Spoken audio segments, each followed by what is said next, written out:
تمہارے سامنے بیٹھ کر میں ہمیشہ یہی سوچا کرتا ہوں کہ طاہرہ نے جلدی سے اس کا فقرہ پورا کرتے ہوئے کہا کہ طلعتلا کی ملاقات سے پہلے بھی آپ کے ذہن میں میری تصویر موجود تھی۔ احمد نے کہا، اسے مذاق نہ سمجھو طاہرہ، تمہیں دیکھ کر میں ہمیشہ یہ محسوس کرتا ہوں کہ ہم ایک دوسرے کے لیے اجنبی نہیں تھے۔ ہماری روحیں روز اول سے ایک دوسرے کے ساتھ مانوس تھیں اور اس زندگی میں ہم ایک دوسرے کی تلاش میں بھٹک رہے تھے۔ اگر زندگی کا ایک حادثہ ہمیں ایک دوسرے کے قریب نہ لے آتا تو بھی تمہارا مبہم سا تصور ہمیشہ مجھے بے چین رکھتا۔ طاہرہ نے مسکرا کر کہا، آپ شاعری کر رہے ہیں۔ یہ شاعری نہیں طاہرہ، کبھی کبھی تمہارے منہ سے اچانک کوئی بات نکلتی ہے تو میں یہ محسوس کرتا ہوں کہ میرے کان اسے پہلے ہی سن چکے ہیں۔ طاہرہ نے اپنے ہونٹوں پر ایک شرارت آمیز تبسم لاتے ہوئے کہا، خدا نے آپ کو محبت کرنے والا دل عطا کیا ہے۔ میں کبھی کبھی سوچتی ہوں کہ اگر میری جگہ کوئی اور ہوتی تو اس کے ساتھ بھی آپ اس قسم کی باتیں کرتے۔ احمد نے اپنے چہرے پر مصنوعی غصہ لاتے ہوئے کہا، دیکھو طاہرہ، تم میری محبت کی توہین کر رہی ہو۔ طاہرہ نے اپنے ہاتھ سے اس کی پیشانی پر بکھرے ہوئے بالوں کو سنوارتے ہوئے کہا، آپ خفا ہو گئے، میں اپنے الفاظ واپس لے لیتی ہوں۔ کبھی کبھی میں بھی آپ کی طرح سوچا کرتی ہوں۔ ہم ستاروں کی حسین دنیا میں آنکھ مچولی کھیلا کرتے تھے، پھر ہم کھیلتے کھیلتے اس دنیا سے نکل آئے۔ میں آپ کی نگاہوں سے چھپ کر طلعتلا پہنچ گئی اور آپ مجھے برسوں قرطبہ اور غرناطہ میں تلاش کرنے کے بعد وہاں پہنچ گئے۔ اب ہم آنکھ مچولی نہیں کھیلیں گے، میں بازی ہار چکی ہوں۔ احمد نے اس کا ہاتھ پکڑ کر اپنی ہونٹوں سے لگاتے ہوئے کہا، تمہیں اس ہار کا افسوس تو نہیں ہے؟ میرے آقا، یہ ہار میری زندگی کی سب سے بڑی فتح ہے۔ عید سے ایک ہفتے بعد حسن کی خالہ ان کے گھر آئی اور اس نے اپنی بہن سے کہا، سکینہ، اب حسن کی شادی کا انتظام کرو۔ آپا جان، میں کئی دن سے سوچ رہی ہوں، پڑوس میں ایک اچھے خاندان کی 2 لڑکیاں ہیں، آپ کسی دن میمونہ اور طاہرہ کو ساتھ لے کر دیکھ آئیں۔ کسی دن کیوں، ہم آج ہی جائیں گے۔ آپا جان، اتنی جلدی نہیں، میں نے ابھی تک حسن سے نہیں پوچھا۔ حسن، خالہ نے بلند آواز میں کہا۔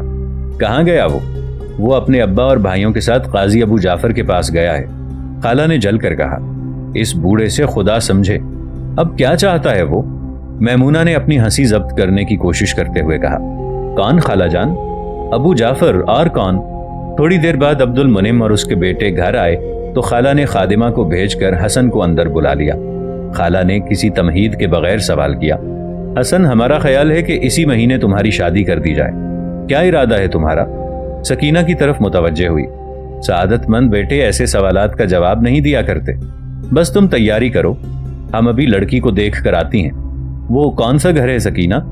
حسن نے میمونہ اور طاہرہ کے ہونٹوں پر تبسم دیکھ کر کہا، خالہ جان، آپ میری فکر نہ کریں، میری شادی ہو چکی ہے۔ کیا کہا؟ خالہ بدحواس ہو کر چلائی۔ خالہ جان، میں نے کہا ہے کہ میری شادی ہو چکی ہے۔ کہاں؟ کب؟ میں تمہارا مطلب نہیں سمجھی۔ یہ تو بہت دیر کی بات ہے خالہ جان، آپ کو ابھی تک معلوم نہیں ہوا؟ خالہ نے قدرے مغموم ہو کر کہا۔ کیوں سکینہ، تم نے مجھے کیوں نہیں بتایا؟ آخر اس میں چھپانے والی کون سی بات ہے؟ میں عبد المنعم کو کہتی ہوں کہ آج ہی بہو کو گھر لانے کی تیاری کرے۔ سکینہ، میمونہ اور طاہرہ پریشانی کی حالت میں ایک دوسرے کی طرف دیکھ رہی تھی۔ خالہ نے شفقت آمیز لہجے میں کہا، بیٹا حسن، مجھے بتاؤ ان کا گھر کہاں ہے؟ کیسے نالائق ہو تم، گھر آ کر کسی کے ساتھ ذکر بھی نہیں کیا۔ وہ لوگ تمہارے متعلق کیا خیال کریں گے؟ لڑکی کیسی ہے وہ؟ کیا نام ہے اس کا؟ حسن نے کہا۔ خالہ جان، وہ بے حد حسین ہے، اندلس میں اس سے زیادہ حسین کوئی نہیں، اگر آپ ابھی دیکھنا چاہیں تو میں دکھا سکتا ہوں۔ حسن یہ کہہ کر دوسرے کمرے میں چلا گیا۔ جب وہ واپس آیا تو اس کے ہاتھ میں تلوار تھی۔ اس نے کہا، یہ دیکھیے خالہ جان، یہ میری رفیقہ حیات ہے۔ خالہ نے کہا، یہ سب ابو جعفر کی صحبت کا اثر ہے، خدا اس کا ستیہ ناس کرے۔ حسن ہنستا ہوا اپنے کمرے میں چلا گیا۔ خالہ نے قدرے توقف کے بعد آواز دی، حسن ادھر آؤ۔ حسن دوبارہ کمرے میں داخل ہوا اور بولا، خالہ جان، آپ کچھ اور کہنا چاہتی ہیں؟ تم نے میرے سوال کا جواب نہیں دیا۔ حسن نے سنجیدہ ہو کر کہا، میں آپ کے ہر سوال کا جواب دے چکا ہوں خالہ جان، ابھی آپ یہ مسئلہ نہ چھیڑیں۔ حسن اللائت۔ امیر یوسف بن تاشفین کی واپسی کے بعد اندلس میں اقتدار کی جنگ ایک نئی شدت کے ساتھ شروع ہوئی اور اہل اندلس کے آلام و مصائب میں آئے دن اضافہ ہوتا گیا۔ بیرونی خطرات سے نجات حاصل کرتے ہی ملوک الطوائف کی تمام تر توجہ ان لوگوں کی طرف مبذول ہو رہی تھی اندلس میں شرعی حکومت کا نفاذ چاہتے تھے۔ اسلام کا نعرے لگانے والوں کو سختی کے ساتھ دبانے کی کوشش کی جا رہی تھی۔ حکومت کے جاسوسوں کی سرگرمیوں کے مرکز وہ مساجد اور درسگاہیں تھیں جہاں سے اسلامی حکومت کے حق میں آواز اٹھ رہی تھی۔